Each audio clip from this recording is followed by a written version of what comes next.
most notably around Marcus Rashford's form, and not just this season. That's something that's stretched back sort of almost 12, 18 months, and it may be Rashford who initially is the one to drop out for Antony.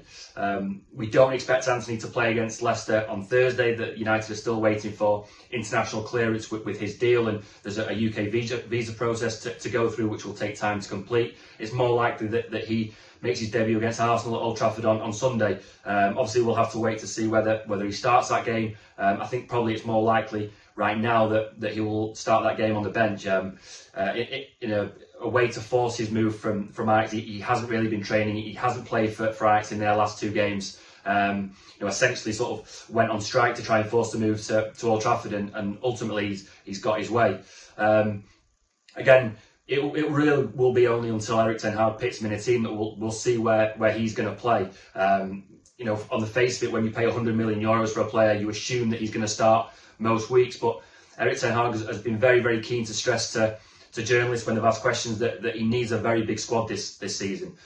He usually likes to work with quite a tight squad and with quite a small group of players, but he admits that maybe he's going to need a bigger group this season.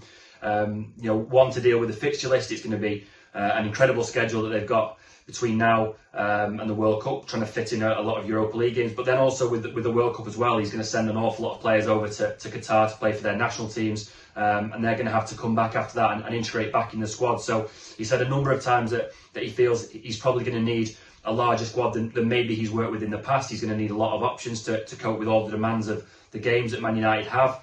They've obviously got games in the Premier League.